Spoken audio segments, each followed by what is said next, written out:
Allez, c'est maintenant l'heure, dans toute liberté sur LCI, 1 heure de décryptage, 1 heure de débat, sans tabou, sans langue de bois, en somme en toute liberté.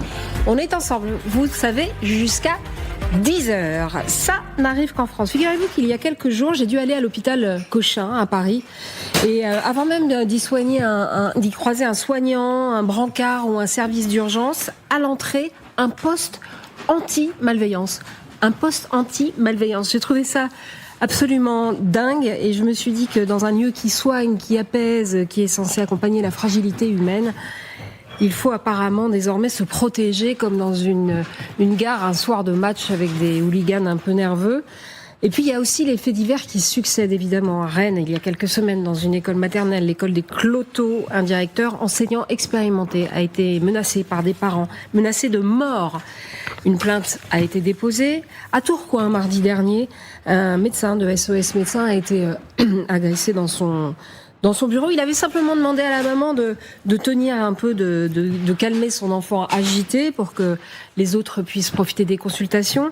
7 heures plus tard, les parents reviennent, forcent la porte et ils agressent le médecin, blessé aux côtes. Dans le Nord, plus de 300 médecins ont déjà été agressés cette année, 300 médecins.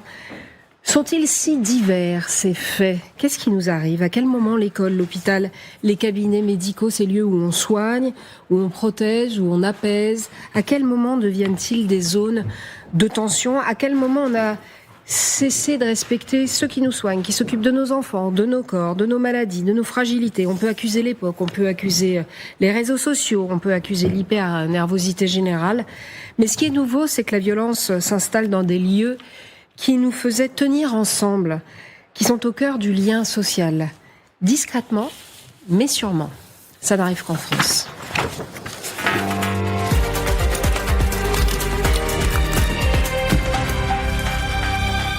Alors, bonjour messieurs, dames. Ravi de vous retrouver ce vendredi à 9h dans En toute liberté. Comment ça va, Christophe ? Très bien, pleine Christophe Barbier, vous êtes notre Christophe Barbier national. Ensuite, nous avons Guillaume Audat, grand reporter, chroniqueur international. Et ça tombe bien que vous soyez là, Guillaume. On a plein de choses à comprendre sur ce qui se passe en Ukraine. Et puis, Catherine André, dites la magnifique journaliste économie, TF1, LCI. C'est tout à fait ça. Je crois que c'est ça. On m'a jamais accueilli. On m'a jamais accueilli comme ça, bravo. Christophe Barbier formidable, Catherine André extraordinaire, Anaïs Bouton fabuleuse. C'est pour ça qu'on vient notamment. Parce qu'on est bien accueillis. Ouais. Non, alors on va parler d'un truc beaucoup moins drôle, les amis. Figurez-vous que ce matin à Rennes, les enseignants de l'école maternelle des Cloteaux sont en grève en cause des parents qui refusent qu'un homme fasse la classe à leur fille. Le directeur, un instituteur expérimenté, a reçu des menaces de mort en octobre. Voyez ce sujet de Didier Piereschi, Kevin Guignou et Héloïse Lévesque. Dans cette école rennaise, les professeurs affichent leur solidarité sur cette banderole. Le 10 octobre dernier, un de leurs collègues est menacé de mort par le père d'un élève. Ce dernier refuse que l'enseignant de sa fille soit un homme et demande à ce qu'il change de classe. Sa demande est rejetée, l'enseignant est depuis en arrêt maladie. Je pense légitimement qu'il faut aussi alerter sur tout ce qui peut se passer, sur ce fait grave quand même, qui n'est pas anodin et qui est significatif de certaines dérives. Selon le directeur de l'établissement, les parents refusent qu'un homme accompagne leur petite fille aux toilettes et prétextent des risques de pédophilie. Pourtant, aucun signalement n'a été fait dans cette école. L'éducation nationale, elle, soutient le professeur. L'école, c'est pas le supermarché des revendications individuelles. Donc, quand on confie son enfant à l'école, on confie son enfant à une institution qui accueille tous les enfants et qui est la même pour tous. Et donc, on ne peut pas commencer à dire moi je veux ceci, moi je veux cela, moi je choisis mon professeur. L'équipe éducative a de son côté demandé un changement d'établissement pour la jeune élève. Cette affaire, elle est étrange, hein, Christophe, parce que le ministre de l'Éducation nationale dit c'est pas un motif religieux. Ça sent quand même un peu le motif religieux. Et l'imam Chalgoumi, hier, l'imam de Drancy, qui est très impliqué dans la lutte contre la montée de l'islamisme radical, dit ce qui s'est passé à Rennes est inacceptable. C'est un pas dangereux vers le séparatisme religieux et les rejets des valeurs de la République. Il y a 2 niveaux de réflexion et d'inquiétude. C'est D'abord, ça. il y a cette interrogation, est-ce qu'on n'est pas face à du séparatisme quand même à fondement religieux ? Je ne veux pas que ma fille ait un enseignant masculin. Donc tout cela participe d'un climat qui est tragique, inquiétant, et il faut agir. Même si ce n'est pas religieux, ça témoigne au moins d'une ingérence excessive du parent d'élève dans le fonctionnement de l'école. Et quelle que soit la raison, qu'elle soit affective, religieuse, commerciale, parce qu'on se sent le client de l'éducation, je paye, j'ai droit, c'est anormal. Je suis partisan de faire reculer les parents d'élèves au seuil de l'école. Il faut faire confiance aux enseignants, à la communauté enseignante pour décider de ce qui est de l'ordre du programme, de la discipline, du parcours des enfants. Alors vous allez me dire quand même, les parents, ils ont quand même un droit de regard, certes. Trouvons un moyen de recours. Si je suis parent et que je suis pas content d'une note qu'a eu mon enfant, de quelque chose qu'il me raconte sur une punition qu'il a reçue, ou peut-être d'un fait de harcèlement dont l'école ne s'occupe pas assez, il faut que je puisse saisir une instance. Peut-être la direction de l'école, peut-être le conseil de discipline de l'école, qui deviendrait une sorte de chambre permanente d'instruction des litiges. Il faut qu'on crée évidemment ce droit d'interpellation des parents. Mais le droit d'interpellation, c'est pas débarquer à l'école et dire au directeur, dire à l'enseignant, qu'avez-vous fait, pourquoi vous avez dit ça. Mais de le menacer de mort. Ou de le menacer de mort. Et on a vu, incroyable. sans comparer du tout l'affaire de Rennes à ce qui s'est passé, on a vu que c'est cette mécanique-là qui a joué dans l'affaire Samuel Paty. Bien sûr, mais c'est pour ça que le directeur, il est à l'arrêt, enfin je veux dire, il est en congé maladie depuis 3 semaines, Christophe. Bien sûr. C'est la peur aussi. Non, mais ouais. Catherine. Moi, ce que ça m'inspire, alors, est-ce que c'est le motif religieux ? Bon, pour l'instant, il est dit que On sait non. pas. Est-ce que c'est la culture du soupçon autour des hommes dans l'enseignement national ? Parce que c'est vrai qu'il y a eu quand même des scandales de pédophilie, mais dans tous les cas, c'est vrai que certains professeurs, certains parents aujourd'hui se comportent comme si l'école c'était un service à la carte. C'est-à-dire qu'ils Comme arrivent... des consommateurs. On reconnaît bien là la journaliste économique. Ils arrivent, ils veulent choisir le prof, le programme, le contenu pédagogique.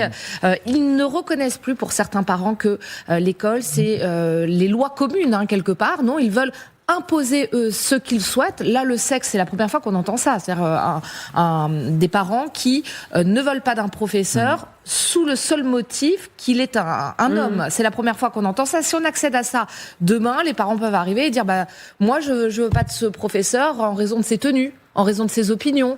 Donc c'est vrai que c'est un précédent qui peut être ensuite dangereux. Ouais. Emma Chala, vous êtes, devant l'école. Emma, est-ce que la mobilisation est importante ? Tout à fait, on peut parler d'une mobilisation importante ce matin. Je vous propose de regarder ces images de Camille Courtat. Ici, ce sont plusieurs dizaines de personnes qui se sont réunies devant cet établissement scolaire en soutien à cet enseignant menacé de mort. Et justement, les enseignants, mais aussi les parents d'élèves se sont réunis et ont échangé ce matin. Et ce que l'on peut dire, Fabrice, bonjour, c'est que ce soutien aujourd'hui, il est total envers cet enseignant.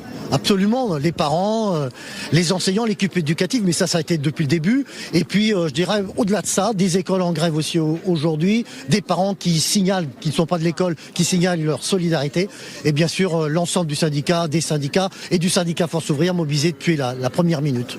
Et alors justement, c'est une information que vous avez pu nous communiquer, c'est que 4 écoles au total à Rennes sont en préavis de grève ce matin. Oui, elles ont décidé de s'emparer de notre préavis de grève pour montrer leur solidarité, ce qui n'est quand même pas rien. D'autres ont été un petit peu en retard et manifesteront leur solidarité ce midi devant l'inspection académique. En tout cas, il y a vraiment quelque chose et ça porte le directeur. C'est ce qu'il nous a dit encore hier soir. Ça porte le directeur. C'est un soutien extrêmement fort. Bien sûr, il y a eu le mot du ministre, les mots de la rectrice qui lui ont été envoyés hier. Tout ça montre qu'on a eu raison, que l'équipe éducative a eu raison, qu'on a eu raison d'alerter. Et là, il se sent plus tout seul avec son équipe éducative, mais que ça dépasse et que d'une certaine manière, il y a, je dirais, la France qui est derrière lui. En tout cas, beaucoup de parents, beaucoup de personnel qui comprennent ce qui se passe. Merci beaucoup Fabrice. Donc un directeur d'école qui est encore très choqué. Il est donc encore en arrêt maladie au moment où nous parlons. Et cette manifestation, elle devrait se tenir tout au long de cette journée ici en soutien à cet enseignant. Merci beaucoup Emma Chala. Guillaume, c'est quand même incroyable. Alors, c'est intéressant de voir que contrairement au cas Samuel Paty, et évidemment, comparaison n'est pas raison, vous le disiez Christophe, enfin tout d'un coup, il y a une mobilisation là. Oui, mais c'est important quand même de rappeler... Et d'ailleurs, attendez, on entend Maude Bréjon qui était avec Adrien Gindre ce matin dans l'excellente matinale de TF1. C'est inadmissible lorsqu'on est élève, lorsqu'on est parent.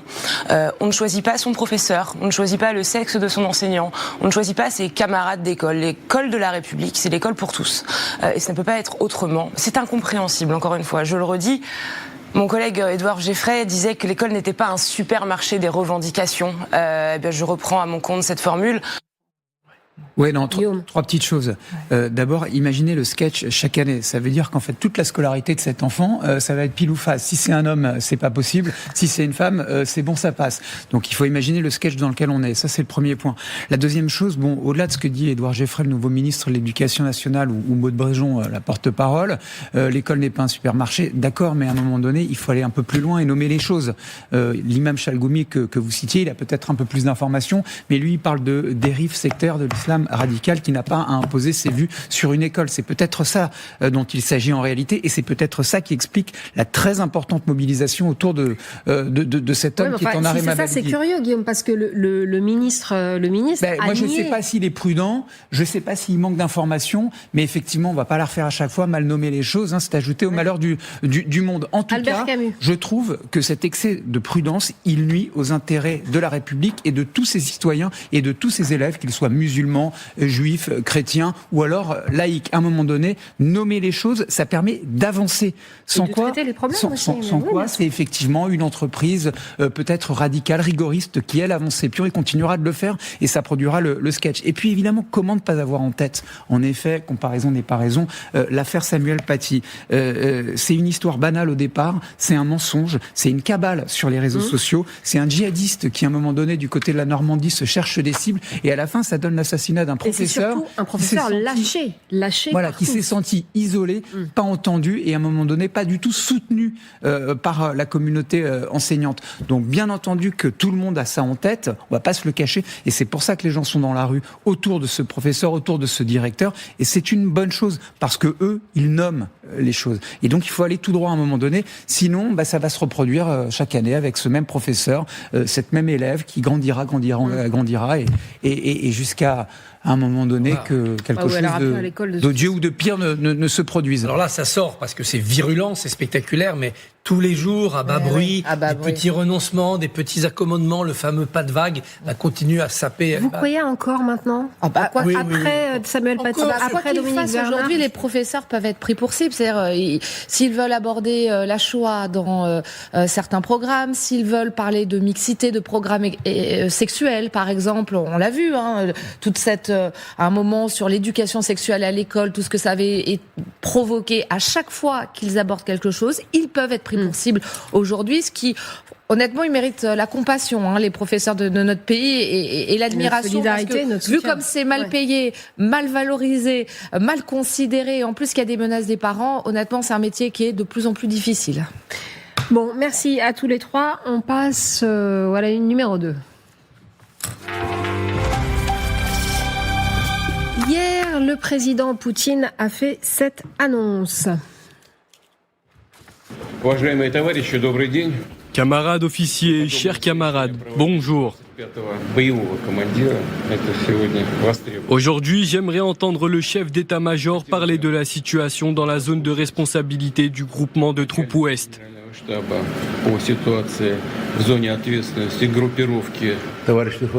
Camarades commandant-chef suprême, les unités d'assaut du groupe Nord progressent avec succès dans la partie sud-est de Volchansk. À ce jour, plus de 80% de la ville a été libérée. Les unités du groupe Ouest ont libéré la ville de Kupiansk et continuent de détruire les forces ukrainiennes.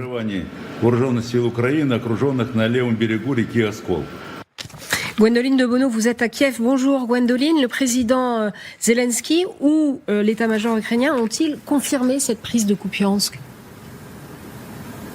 Alors non seulement ils ne l'ont pas confirmé, mais ils l'ont démenti dans le sens où il reste factuellement des soldats ukrainiens dans la ville, même si les Russes ont fait des avancées majeures, notamment ces dernières semaines. Selon nos informations, les Russes sont présents dans environ 65% de la ville de Kupiansk. Donc Vladimir Poutine fait des annonces, revendique des victoires avant qu'elles ne correspondent aux faits. Mais en revanche, ce qui est vrai, c'est que les Ukrainiens n'ont absolument pas les moyens pour l'instant de contre-attaquer pour reprendre l'ensemble de la ville de Kupiansk. Nous y étions il y a 4 mois et c'est vrai qu'on voyait déjà les forces ukrainiennes se faire déborder par les forces russes. Toutes les routes logistiques étaient ciblées par des drones. Donc la situation est très mauvaise dans la ville de Kupiansk, mais il reste des Ukrainiens. En revanche, pour Vladimir Poutine, vu le contexte du plan américain qui est proposé à l'Ukraine et qui lui est très défavorable, eh bien tout son intérêt, c'est aujourd'hui de mettre la pression. Merci beaucoup Gwendoline de Bono. On va revenir vers vous dans quelques minutes. Grégory Phillips, bonjour. Merci d'avoir vu de la lumière et d'être passé sur le plateau dans toute liberté. Où est-ce qu'on en est sur le front ? Justement, alors il y a cette interrogation autour de Kupiansk. Oui, vous avez des Russes qui poussent extrêmement fort. Je pense que pour faire simple, dans la région de Kupiansk, dans la région de Zaporizhzhia, où Gwendoline était il y a encore quelques jours, elle nous a décrit véritablement des combats acharnés avec des Russes qui mettent une pression maximale. Donc à plusieurs points de la ligne de front, on sait que les Ukrainiens sont en difficulté. Il faut pas le nier. Et puis vous avez évidemment ce contexte que Gwendoline vient d'évoquer, celui d'un plan de paix américain ou russo-américain, je sais même pas comment il faut le... russo-américain, je pense que russo-américain, on peut le dire. Donc vous avez des choses qui bougent, ou en tout cas la Maison-Blanche et le Kremlin qui essayent d'avancer. Je crois que Trump s'est même fixé un objectif, c'est d'arriver à un cessez-le-feu avant Thanksgiving, la grande fête américaine, la fin du mois 27 novembre. Donc vous voyez, sur le plan diplomatique, ça s'agite énormément avec les Américains qui étaient à Kiev encore il y a 2 jours pour échanger avec Zelensky. Et évidemment, dans ce contexte, vous avez la partie russe qui pousse pour, j'ai envie de dire, prendre encore un peu d'avantage. C'est-à-dire tout ce qu'on peut grignoter maintenant ne sera plus à grignoter demain. Voilà où on en est. Guillaume ? Oui, alors c'est vrai que la courbe, visiblement, d'après les observateurs de ce front-là, alors Kupiansk, c'est totalement au nord-est du pays. Pokrov, dont on parle beaucoup, c'est un peu plus au sud.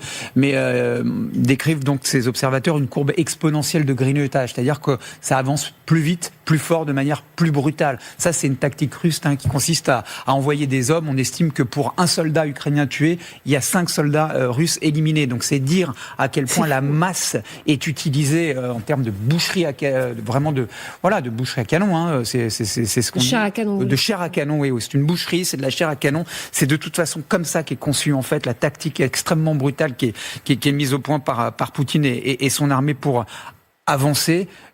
Pour le moment, ce que font les Ukrainiens très simplement sur ce point, quand ils disent qu'une ville n'est pas encore tout à fait tombée, c'est qu'en fait, ils continuent à essayer d'extraire des poches qui sont encerclées un certain nombre de leurs hommes pour garder effectivement le maximum d'hommes en état de combattre. On est dans cette dimension-là en ce moment. Effectivement, c'est extrêmement problématique pour la Russie. Mais à ce rythme-là, il faut le redire, il faudrait l'équivalent de 5 ans à la Russie pour s'emparer de tout ce qu'elle n'a pas conquis dans le Donbass. Merci Guillaume. Gwendoline de Bono, on vous retrouve juste après la pause parce qu'on va parler justement de ce plan de paix. On se demande bien pour qui. À tout de suite sur LCI. Allez, de retour sur le plateau dans toute liberté sur LCI. Direction Kiev maintenant où Gwendoline de Bono est avec nous. Gwendoline, la Russie a rendu hier à l'Ukraine 1000 corps de soldats ukrainiens, je crois. Un rappel brutal du prix réel de cette guerre que Guillaume rappelait tout à l'heure. On sait que l'Ukraine paye un tribut humain immense. Et il y a en même temps un plan de paix qui est presque négocié sans Volodymyr Zelensky. Comment ce pays reçoit-il un plan de paix négocié sans lui, finalement ?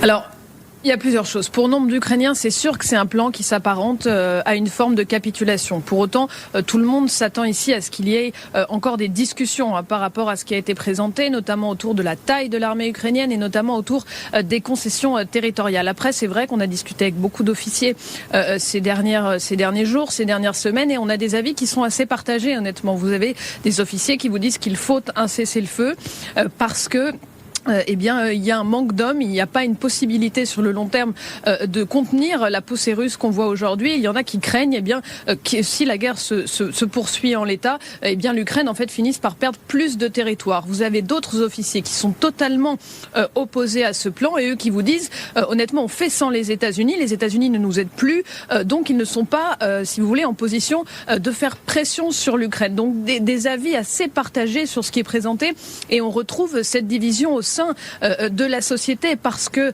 il y a nombre de frappes sur les villes qui font leur effet. Il y a souvent plus d'électricité, parfois plus de chauffage. C'est fait pour briser le moral de la population, et d'une certaine manière, ça marche. Et on se retrouve en Ukraine aujourd'hui, il faut bien le dire, avec un arrière, une société qui fait moins corps avec l'avant, avec le front.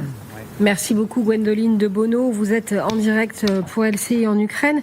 On écoute maintenant Caroline Levitt au sujet de ce plan de paix. Elle est porte-parole de la Maison-Blanche. On l'écoute. Comme d'habitude, je ne vais pas m'attarder sur les détails de ce plan car il est en cours d'élaboration et est susceptible d'évoluer. Mais le président Trump soutient ce plan. C'est un bon plan à la fois pour la Russie et pour l'Ukraine et nous pensons qu'il est acceptable pour les deux parties et nous travaillons très dur pour y parvenir. Quand elle dit qu'il est acceptable pour les deux parties, Grégory Phillips, on a l'impression qu'elle dit qu'il est acceptable pour la Russie et les États-Unis, en fait. Oui. Non ? Alors, en tout cas, il n'a pas été accepté à ce stade par Zelensky, qui dit l'avoir reçu et qui dit vouloir travailler sur la base de ce plan. C'est très intéressant ce que disait Gwendoline, parce que nous, on est ici en plateau, et c'est vrai que quand on lit les 28 points qui ont été dévoilés cette nuit par la presse anglo-saxonne, on se dit, ok... C'est quoi d'ailleurs ? C'est une capitulation totale. Ouais, quasiment. Une armée réduite de on scelle les territoires, on réduit l'armée, on a des garanties de sécurité qui sont très floues pour l'Ukraine. Pas d'intégration à l'OTAN, évidemment. Pas de troupes internationales. Pas de troupes internationales. Enfin, quand vous lisez sur le papier les 28 points, vous dites, ok, c'est une capitulation en race campagne pour les Ukrainiens. Et ce que nous dit Gwendoline, et c'est pour ça que c'est vraiment très intéressant de l'avoir sur le terrain, c'est que la population est quand même bientôt 4 ans de guerre, des villes qui sont bombardées quasiment chaque nuit, des bilans, une vingtaine de morts à Ternopil il y a encore 2 nuits. Donc on peut comprendre la fatigue, l'extrême fatigue de la population qui se dit peut-être qu'il va falloir en passer par là et céder une partie de ces territoires. Maintenant, il va falloir voir ce que Zelensky fait. Il est affaibli sur le terrain, on en a parlé tout à l'heure. Il est affaibli au niveau intérieur avec ce scandale de corruption. Donc il est un peu, si vous voulez, quand vous avez un genou à terre, c'est pas facile évidemment de résister à cette énorme pression américaine. Christophe, une paix qui est écrite par Washington et Moscou sans Kiev, sans l'Europe, c'est-à-dire, c'est un plan qui est très révélateur d'un rapport de force, évidemment. Est-ce que c'est encore une paix ou un diktat ? Ce que je veux dire, c'est que, est-ce que c'est un retour aux logiques brutales de Yalta, c'est-à-dire les grandes puissances découpent et les autres s'adaptent ? Bien sûr, c'est un effet Yalta, avec une double dimension. D'abord, cet accord des deux puissances sur un territoire à se partager. Sauf qu'à Yalta, c'était 2 vainqueurs. L'Amérique et la Russie, l'URSS, avaient participé de la chute du Reich. Là, c'est pas un vainqueur, c'est un agresseur. Ils n'ont pas un ennemi commun. L'Amérique devrait défendre l'Ukraine plus qu'elle ne fait. La deuxième dimension dans ce Yalta, c'est que on se dit que le temps dure longtemps. Et que Trump, ce qu'il veut, c'est un cessez-le-feu rapide, plus de morts sur le front. La reconquête par l'Ukraine de son territoire, ça sera comme l'Allemagne. Combien ça a pris la réunification ? 44 ans. C'est rien, 44 ans, aux yeux de l'histoire. Ça l'est un peu plus, c'est un peu plus long aux yeux des hommes. L'Ukraine récupérera son territoire dans 10 ans, dans 20 ans, dans 30 ans, dans 100 ans. Comme ça a déjà été le cas dans l'histoire passée, où l'Ukraine a été dépecée dans tous les sens, et en attendant tout simplement la Russie de l'après-Poutine. Et si j'ose dire, la Russie de l'après-Russie. Parce que la démographie, l'économie à long terme de la Russie sont très inquiétantes pour ce peuple. Catherine, il y a aussi une histoire de gros sous là-dedans, de contrat. Oui, quand on regarde, c'est assez rigolo de voir à quel point ce plan, c'est un plan business également pour Donald Trump, puisque si vous regardez les avoirs, la question des avoirs russes qui embarrasse quand même beaucoup l'Union européenne, 300 milliards d'avoirs russes gelés, mais pas confisqués évidemment, gelés, eh bien ce que dit ce plan de paix, c'est que 100 milliards de dollars d'avoirs russes seront investis dans les efforts menés par les États-Unis pour reconstruire le pays, et que sur les profits, 50% des profits de cette opération reviendront aux États-Unis, et sur le reste des avoirs gelés, les 200 milliards qu'il reste, eh bien les États-Unis disent on va le mettre dans un véhicule d'investissement entre les États-Unis et la Russie. Donc voilà, il y a un vrai profit du côté, il y a un business plan de la part effectivement de Donald Trump. Et puis dans ce plan, il y a la réintégration de la Russie dans l'espace économique mondial et la réintégration dans le G8. Enfin, vous voyez le cadeau qui est offert par Poutine 4 ans après l'agression qu'il a lancée contre Kiev. En réalité, c'est que la guerre, elle se poursuive en 2026, que Vladimir Poutine soit dans une logique de gain de temps. Il parie sur la lassitude américaine, 2, sur l'idée que les Européens sont divisés, que structurellement ils sont endettés, et puis 3, on en a parlé, effectivement, la fragilité intérieure de Zelensky, une population qui est ulcérée. Zelensky gagnait pour des affaires de corruption, et c'est peut-être ça le plus dangereux. Donc Zelensky, il se dit prêt à négocier, lui aussi il est dans une logique de gain de temps. Vladimir Poutine, Donald Trump, on parle du populisme en fait ce matin sur le plateau Dans toute liberté. Un populiste à l'Élysée en 2027. Est-ce que c'est possible? Ce matin, on reçoit Marc Lazare. Bonjour monsieur et merci Grégory Phillips. Bonjour, vous êtes évidemment l'historien éminent qu'on connaît, professeur émérite d'histoire contemporaine à Sciences Po, et vous êtes auteur de l'excellent livre Pour l'amour du peuple, l'histoire longue, le populisme à la française, un livre passionnant parce que entre la défiance, les prix qui restent hauts, les colères territoriales et les boucs émissaires, on a le sentiment que la France rejoue une scène qu'elle connaît déjà. Alors, qu'est-ce qui est vraiment nouveau? Qu'est-ce qui n'est pas du tout? Essayons de comprendre ce que dit cette France inquiète de 2025 et peut-être de 2027. Et surtout, l'arrivée d'un populiste en 2027. Est-ce que c'est inévitable? Alors que vous dites que le populisme n'a jamais gagné en France, sauf pendant la période de Pétain. Alors, vous expliquez que depuis 150 ans, les Français se tournent vers le populisme quand ils ont l'impression qu'on ne les écoute plus. Aujourd'hui, entre l'inflation, la solitude, l'insécurité, est-ce que vous comprenez que des gens disent « les élites ne savent plus comment on vit », tout simplement? Oui, je pense que c'est ce que j'ai essayé de démontrer dans ce livre, c'est que le populisme fait partie de notre culture politique. Bien sûr, ça existe dans tous les pays. Vous venez d'évoquer Donald Trump. On en a un extraordinaire exemple de populisme, en tout cas passionnant à étudier pour l'observateur. Je ne sais pas si c'est passionnant pour ceux qui le vivent, mais c'est un autre problème. Mais je pense qu'il y a une particularité française, effectivement, c'est cette récurrence de mouvements populistes dans l'histoire, puisque je l'ai fait commencer à la fin du 19e siècle, comme vous l'avez rappelé, jusqu'à nos jours. Et une des raisons, c'est qu'effectivement, il y a des moments où une partie de la population considère que les élites ne répondent pas à leurs attentes, à leurs angoisses, à leur colère, mais aussi parfois à leurs espérances.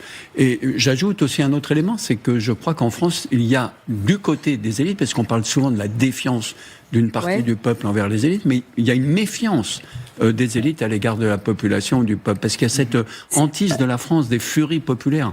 Depuis le 19e siècle, nous sommes le pays des révolutions, nous sommes le pays où très souvent, pour de multiples raisons, l'expression de la colère populaire ne passe pas uniquement par le vote. Donc c'est ça que j'ai essayé de mettre en lumière. Vous montrez que le populisme prospère toujours sur des moments de peur. Peur du déclassement, peur de l'insécurité, peur de l'immigration. Est-ce qu'on peut vraiment lutter contre le populisme sans répondre à ces peurs? Alors ça, c'est une question très contemporaine, parce que la différence entre les populistes que moi j'appelle d'antan, c'est-à-dire du passé, et ceux d'aujourd'hui, c'est que auparavant, les populistes étaient une forme de poussée, mais qui disparaissait très vite. Très facile à comprendre. Boulanger, le mouvement Poujade. Alors si on remonte très loin dans l'histoire, vous avez raison, mais par exemple Poujadisme, alors pour les plus anciens, ils s'en souviennent. Moi-même, j'ai pas connu ça, quand même, bien que moi j'ai un âge avancé, mais ça commence comme un mouvement de protestation fiscale de la part des commerçants, des artisans. Ça se politise. Nous sommes entre 1953 et 1958. 1958, le général de Gaulle revient au pouvoir, c'est terminé. C'est vraiment terminé. La différence aujourd'hui, c'est ça s'ancre dans la durée. Jamais on a connu une telle présence du populisme. Et vous avez raison, la grande question pour ceux qui veulent le combattre, c'est comment faire.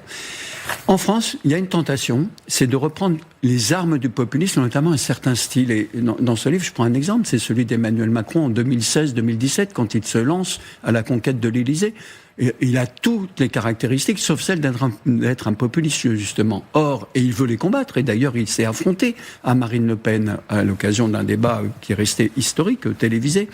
Mais il a pu employer l'arme du populisme en se présentant même comme un candidat du peuple, un candidat anti-système. Alors quand vous, les journalistes, vous disiez quand même candidat anti-système, il a fait Sciences Po, où j'enseigne, l'ENA, hauts fonctionnaires, banquiers, travaillant avec le président de la République, François Hollande, il répondait anti-système politique. Mais la question de savoir comment agir, moi je vois deux exemples différents en Europe, voyez-vous, j'en vois deux. Le premier, c'est de l'Allemagne, Angela Merkel, qui est toujours restée extraordinairement en phase avec ses propres valeurs. Il est vrai qu'à l'époque, le mouvement populiste de l'AfD était quasiment inexistant. Mais il y avait du populisme à gauche. Et puis l'autre, c'est l'Italie. L'Italie, c'est un exemple extraordinaire. Vous êtes spécialiste de l'Italie, il faut dire. Il y avait Berlusconi, qui est quand même l'inventeur d'un populisme, c'est précède Trump presque. Et il a été battu 2 fois. Et par qui ?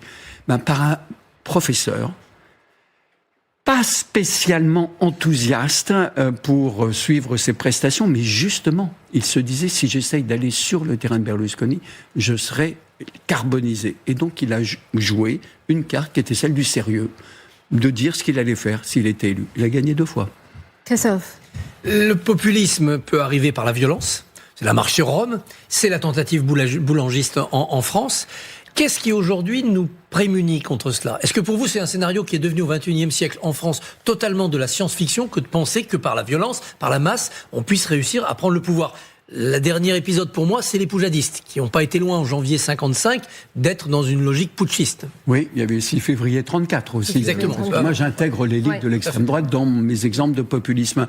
Je crois qu'il y a quelque chose qui a changé, c'est pour le moment l'impossibilité de recourir à la violence politique pour ces mouvements. C'est très clair pour le Rassemblement national, qui lui-même venait d'une famille politique qui parfois a utilisé la violence. C'est pour ça d'ailleurs que moi je considère que le RN est plus de droite radicale que d'extrême droite. Ils ont peur de quoi ? Ils ont peur parce que c'est quelque chose qui est délégitimé en France. Et même Jean-Luc Mélenchon, pour la France insoumise, puisque je prends aussi le cas du populisme de gauche, qu'on étudie en général assez peu, moi je le prends comme un exemple de populisme de gauche. Jean-Luc Mélenchon, pour le moment, parle de révolution citoyenne, mais il fait bien attention à dire qu'il n'y a en aucun cas, en tout cas pour le moment, les choses peuvent changer. Il utiliserait la violence. Et je crois que ça c'est un élément, voyez-vous, Christophe Barbier, qui est intéressant à réfléchir parce que je crois qu'on insiste souvent sur la faiblesse de la démocratie, mais je crois que la démocratie a une telle force aussi qu'ils, je vais employer un mot un peu savant, qu'ils acculturent aussi les formations qui... Voilà, une forme d'acculturation. C'est-à-dire que si vous voulez arriver au pouvoir, il y a un certain nombre de choses que vous ne pouvez pas transgresser trop. Vous pouvez transgresser du point de vue du style, mais du point de vue de l'action politique, le respect des institutions est un élément important, ce qui prouve que nos démocraties ont encore une capacité de résilience. Je vais employer un mot très à la mode. C'est pas le cas de Trump avec le Capitole, c'était pas le cas de Boulanger avec la Troisième République, où là on disait c'est la gueuse, il y avait des forces qui détestaient les institutions. On s'est guéri de ça. Il faut toujours être très prudent, bien évidemment, toujours être très prudent. Je le crois, et je crois que c'est un élément important qui prouve... Il y a 2 choses qui, pour le moment, contiennent la poussée populiste. C'est effectivement nos pratiques démocratiques qui sont quand même ancrées.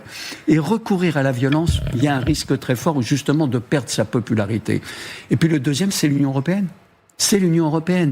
Parce que dans tous les pays où on a du populisme, l'idée de sortir de l'Union européenne, c'est-à-dire le modèle Brexit, qui a été plébiscité par le Rassemblement national en particulier, mais par toutes les autres formations. Vous avez eu l'amabilité de rappeler que je m'intéresse à l'Italie. C'est le cas de Madame Meloni qui disait, après 2015, il faut faire comme les Britanniques. Plus personne ne dit ça.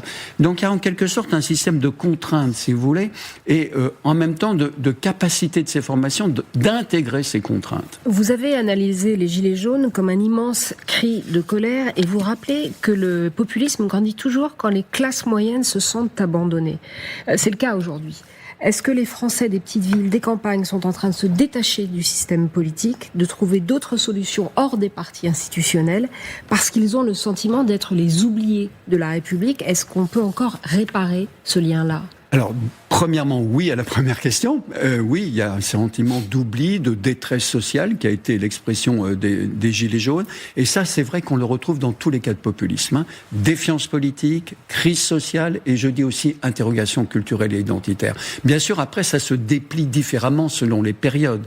Et effectivement, comment résoudre tout cela ? D'abord en comprenant que le populisme n'est pas le problème. Le problème vient de la démocratie.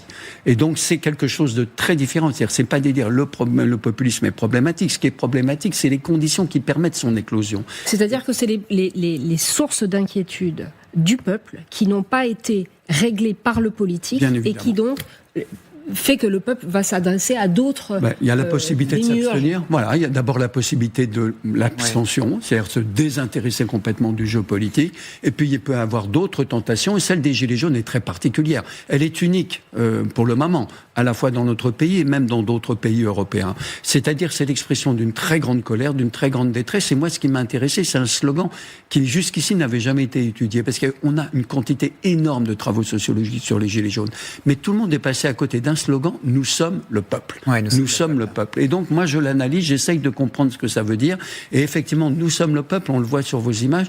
C'est l'idée, vous nous entendez pas, eh bien, c'est nous, parce que derrière tout ça, il y a ce problème particulier de la démocratie française, qui est la défiance à l'égard de la représentation. Dans toute démocratie, il doit y avoir un équilibre entre la représentation et l'expression de la souveraineté populaire en France. Et moi, je date de la Révolution française. Cette idée que l'expression de la souveraineté populaire, parfois, n'arrive pas à cristalliser dans la représentation. En d'autres termes, je vote pour vous, mais vous nous oubliez. Une toute petite question très très rapide. Est-ce que sur le plan politique, en France, l'affrontement de deux populismes est le seul moyen pour l'un d'eux de parvenir au pouvoir? Pour être simple, est-ce que le RN peut l'emporter en affrontant un candidat hors LFI, et inversement, est-ce que la LFI peut l'emporter en affrontant un candidat hors RN? Moi, j'ai du mal à faire des prévisions pareilles, mais c'est tout à fait possible. Dans les deux cas, c'est tout à fait possible. Je le pense plus vraisemblable dans le cas du Rassemblement national que dans le cas de Jean-Luc Mélenchon, pour toutes les raisons que nous connaissons, puisque nous avons une quantité d'enquêtes qui, à tort ou à raison, mais en tout cas c'est la perception des Français, considèrent que Jean-Luc Mélenchon et la France insoumise sont plus dangereux que le Rassemblement national. Donc dans ce cas-là, si on se retrouvait dans ce scénario, évidemment, je pense que le candidat hors RN l'emporterait. Mais ce qui pourrait se passer, candidat du RN il pourrait y avoir l'affrontement RN Jean-Luc Mélenchon. Dans ce cas-là, toutes les enquêtes nous démontrent que dans ce cas-là, le RN l'emporterait largement. Ce qui voudrait valider votre thèse, ils ne sont plus d'extrême droite, mais de droite radicale, et donc il n'y a plus de plafond de verre, il n'y a plus de verrou. Je le pense, même si Jean-Luc Mélenchon, dans ce cas-là, jouerait une carte très particulière. Il ferait un premier tour très à gauche, et puis le deuxième tour, ce serait un slogan non pas savane, c'est-à-dire l'antifascisme. L'antifascisme, pour essayer de mobiliser l'ensemble des électeurs, il se recentrerait autour de l'idée, c'est pas possible qu'en France, on puisse avoir un fascisme. Moi, je le considère, d'ailleurs, j'ai tout un développement là-dessus, sur bien distinguer ce qu'est le populisme de ce qu'a été historiquement le fascisme. C'est la pire erreur que d'utiliser à n'importe quel sens du mot, le mot fascisme. Vous dites que le populiste est obsédant mais jamais victorieux, qu'il structure le débat, impose ses thèmes, contamine les méthodes, vous l'avez dit. Mais en France, ne prend jamais le pouvoir central, on verra bien. Donc en 2027, ce qui va se passer. Je ne me prononce pas. Non, c'est une question qui reste ouverte. Alors que ça monte partout en Europe. Vous avez vu encore les résultats de l'AfD. Bretagne, Allemagne. Et puis la force sur les réseaux sociaux. Force des idées populistes. Ça, c'est la grande transformation actuelle. Vous avez raison, le populisme a toujours été capable d'utiliser les médias de l'époque. Le général Boulanger était allé voir ce qui s'était passé aux États-Unis. Il avait examiné, étudié la campagne présidentielle américaine. C'est la première grande expérience de communication politique qu'on a en France. Merci beaucoup, Marc Lazare, d'être passé sur le plateau dans toute liberté. À une petite pause, on se retrouve. Et ArcelorMittal, c'est votre carton rouge, Catherine. À tout de suite sur LCI. Au revoir. Merci. De retour sur le plateau dans toute liberté. Catherine, c'est l'heure de votre carton rouge. Alors, ArcelorMittal et la France s'embrasent, ai-je envie de dire. À l'Assemblée nationale, les députés ont voté aux commissions un texte de la France insoumise visant à nationaliser l'entité française du groupe. On écoute Aurélien Lecoq, le député LFI du Nord. Sans acier, il n'y a plus aucune souveraineté, aucune politique industrielle possible sur l'automobile, sur le ferroviaire, aucune possibilité de réaliser la planification écologique et de répondre aux défis qui font face à notre pays. Il n'y a donc qu'une seule solution, c'est la nationalisation pour sauver les 15 000 emplois directs en France, les 85 000 au total. Merci. Bon, alors le PDG d'ArcelorMittal, Alain Legris de la Salle, s'insurge. Lui, nationaliser, ça ne changerait rien aux problèmes structurels, dit-il. Catherine, est-ce que vous pouvez nous rappeler, nous rafraîchir la mémoire? Parce que ArcelorMittal, c'est un nom qui est dans nos têtes depuis 2012, non? Depuis que François Hollande est monté sur son camion pendant la campagne. De toute façon, le débat de la nationalisation ou non de ArcelorMittal, et d'ailleurs vous irez de mon côté, c'est un débat qui revient sans cesse. Alors pourquoi il revient en force ces derniers mois? Parce qu'il y a eu une annonce d'ArcelorMittal de suppression de postes, autour de 700 suppressions de postes, 400 directement dans la production d'acier. Et là, vous avez le cocktail pour relancer le débat, parce que vous parlez d'un fleuron, vous parlez d'acier, vous parlez d'usine, alors qu'on est en pleine désindustrialisation en France. Et donc certains disent, et mon carton rouge, c'est de dire que c'est une position démagogique aujourd'hui de demander la nationalisation d'ArcelorMittal. Ça ne change changera absolument pas les difficultés rencontrées par l'acier français, par la sidérurgie française. C'est-à-dire qu'aujourd'hui, et c'est pas juste une crise française, c'est une crise européenne de l'acier. Il n'y a pas qu'ArcelorMittal qui est en grande difficulté, il y a également les groupes italiens, les groupes allemands, et donc nationaliser, c'est juste reporter le problème sur qui ? Sur le contribuable. Ça coûterait entre 3 et 5 milliards d'euros. La France n'a pas du tout les moyens actuellement de prendre en charge une nationalisation. Et surtout, on serait confronté au même problème. L'acier chinois à bas coût qui déferle sur le territoire européen et l'État ne serait pas meilleur gestionnaire que l'est actuellement l'entreprise. Oui, alors vous nous dites qu'il y a une baisse de la demande mondiale, que l'acier chinois, lui, est subventionné, en plus. Oui, bien sûr. Oui. Christophe ? Et c'est ça la clé. Cette nationalisation d'ArcelorMittal, Arnaud Montebourg l'a tenté en 2012. Exactement. Jean-Marc Ayrault, qui était pourtant pas libéral de droite, lui avait dit non. Il est revenu à la charge en 2014 avec les fameux décrets Montebourg sur tous les investissements étrangers. C'est un fantasme récurrent d'une gauche qui ne retient rien des leçons de l'histoire. La nationalisation de telles industries dans un pays comme le nôtre, ça veut dire quoi ? Qu'on la met en respiration artificielle et on fait payer la facture aux contribuables. Puis dans 2 ans, dans 5 ans, dans 10 ans, ça mettra la clé sous la porte et on aura eu une énorme facture. On a vu ça avec des papeteries, avec le textile. La gauche a toujours eu cette illusion. Écoutez, à l'époque 2012, François Hollande, c'était une illusion qui le hantait, d'ailleurs. On l'écoute. Je viens donc devant vous prendre des engagements avec toute la responsabilité nécessaire. Je ne veux pas, moi, me retrouver dans la situation d'être élu un jour sur une promesse et ensuite ne pas revenir parce qu'elle n'aurait pas été tenue.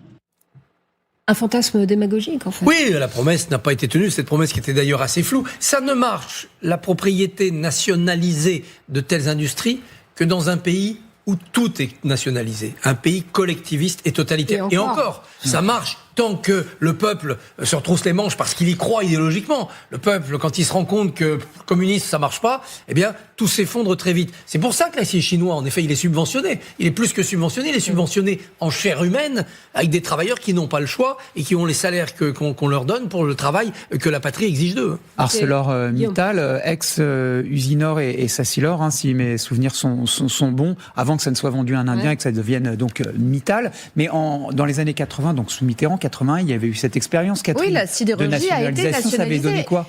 Ça a donné que les effectifs ont quand même diminué d'un tiers, il me semble. Donc la nationalisation, elle ne protège pas les emplois. Et c'est justement là la question, c'est que aujourd'hui, la France insoumise, si elle demande la nationalisation, c'est pour des questions politiques, c'est de l'idéologie politique. Et en rien, une décision économique. Si économiquement on regarde, la seule décision, la seule protection pour l'acier français, l'acier européen ne peut venir que de l'Europe et d'accélérer justement son plan de protection de cette industrie. Mais est-ce qu'on va y arriver au bout d'un moment, cette Europe-là, Christophe ?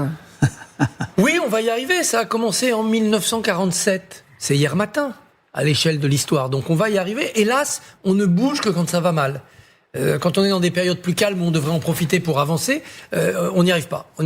Par ailleurs, toute cette Europe de l'unité, de la force, en économie comme en défense, ça s'est arrêté au moment où on a dû élargir à l'Est. On n'allait pas laisser tous ces pays de l'Est à la porte. Donc on est passé pendant 20 ans à un travail d'élargissement le plus subtil possible, le moins coûteux possible, et on a arrêté le travail d'approfondissement qu'on ne pouvait pas faire les deux en même temps. De transformer l'Europe en puissance. Allez, il y a quand même, figurez-vous, de l'espoir. Alors cette question à présent, comment pallier le manque de pharmacies dans nos communes ? En 10 ans, leur nombre a chuté de 10%. En Lozère, une officine, figurez-vous, a été installée au sein d'une mairie. Et vous allez voir, ça change la vie des habitants. Tiffany N et Justine Barrault, regardez ce sujet. La croix verte de la pharmacie sur le fronton de la mairie. Et pour son représentant, une nouvelle devise. Liberté, égalité, fraternité et santé. Quand les habitants ont appris que la nouvelle pharmacie s'installait dans la mairie, ils ont d'abord été un peu surpris. S'imaginer qu'il y aurait vraiment que quelques produits, s'imaginer pas que ce soit aussi grand. Ces services de proximité, à notre âge, c'est essentiel. Il fallait aller à Mende ou à Langogne. Et chaque fois, vous faites 30 km d'un côté, vous arrivez en bas, ils n'ont pas tout, il faut retourner le lendemain. Anna, la pharmacienne, accueille en moyenne 35 clients par jour. Pour être rentable, il en faudrait 40. Oui, j'ai du monde, mais pas encore suffisamment de monde. Si j'avais un médecin, ce serait différent. En attendant, la mairie possède aussi sa borne de téléconsultation. L'endroit pour la pharmacie était donc tout trouvé. La mairie me l'offre à titre gracieux, ainsi que toutes les charges sur tout le temps de l'expérimentation. Pour le moment, cette expérimentation de l'Agence régionale de santé n'a qu'une durée de vie de 3 ans. Le village de 500 habitants espère voir l'annexe rester ouverte ensuite. Ça vous plaît cette initiative? Ouais, ça me plaît beaucoup parce que en fait ce que je retiens, au-delà de cet accès qui doit être nécessaire pour des tas de gens, en fait, l'accès aux soins, beaucoup font 20 km en Lozère. Dieu sait que c'est difficile de se déplacer sur les routes en hiver et enneigé quand on est âgé. Ouais. C'est très très dur d'aller à 20 km, de prendre sa petite voiture, d'aller acheter des médicaments, et beaucoup pour ces raisons-là d'ailleurs lâchent leur protocole de soins, ce qui est effectivement extrêmement dramatique et dangereux. Mais moi, ce que je retiens, parce qu'on a entendu un peu les gens s'exprimer, c'est Châteauneuf revit. Châteauneuf revit. Il y a une pharmacie Châteauneuf revit. Pourquoi ? Parce qu'en fait, on va à la pharmacie qui est la mairie, on rencontre sa voisine, on papote, on se demande des nouvelles. Et très honnêtement, le bon point de cette expérimentation, c'est que permet à une jeune entrepreneuse et une jeune pharmacienne de se lancer et d'expérimenter quelque chose. Ça permet à des gens, effectivement, de pas lâcher le soin et de dire je revis. Moi, j'espère qu'elle sera pas abandonnée sur l'autel d'une rentabilité à court terme, parce que le lien social, c'est bon pour la santé, et ça aussi, ça entraîne des économies. Christophe, à Faux en Périgord, qui est une petite commune de près de 700 habitants, Faux en Périgord a été récompensé pour son dynamisme dans un contexte où les campagnes, c'est plutôt synonyme de désertification. Depuis bientôt 10 ans, la commune multiplie les projets. Nouvelle mairie, nouvelle bibliothèque, nouvelle halle, rachat et rénovation de bâtiments. Le maire, d'ailleurs, Alain Le Gall, montre les vieilles maisons en pierre rénovées à ses nouveaux habitants. La volonté politique, elle peut suffire, en fait, non ? Elle ne suffit pas, mais elle est indispensable. Faut de la volonté, faut de l'innovation. C'est-à-dire, faut pas prendre les recettes anciennes parce qu'il faut être beaucoup plus agile. Et puis, il faut quand même, à un moment donné, des relais de financement qui peuvent être publics, les collectivités locales, l'État, ou qui peuvent être privés. Mais c'est surtout l'innovation. Une pharmacie dans une mairie, c'est quelque chose qu'on n'aurait pas imaginé. Et à d'autres endroits, ça sera des services publics dans des épiceries ou des cafés, parce qu'il n'y a plus de services publics. Et c'est cette fécondité croisée, ce PPP, partenariat privé-public, qui est souvent la bonne solution. Une bonne solution, Catherine ? Oui, moi, ce que ça m'inspire, c'est que ces dernières années, il y a une accélération des fermetures de pharmacies. On a 20 000 pharmacies en France, et je crois que c'est 2000 pharmacies qui ont disparu en 10 ans, parce que là où vous avez un médecin traitant qui part en retraite, quand le médecin part à la retraite, et bien derrière, les pharmacies perdent leur clientèle. Donc c'est effectivement une bonne initiative. Est-ce qu'on peut le reproduire partout ? Je ne pense pas, mais en tout cas aujourd'hui, il n'y a pas encore de désert pharmaceutique. Il y a des déserts médicaux, mais pas encore de désert pharmaceutique. C'est sur cette petite note d'espoir qu'on passe la parole à David, notre cher David Doucan pour Carte sur table. Nous, on se retrouve dès lundi en toute liberté.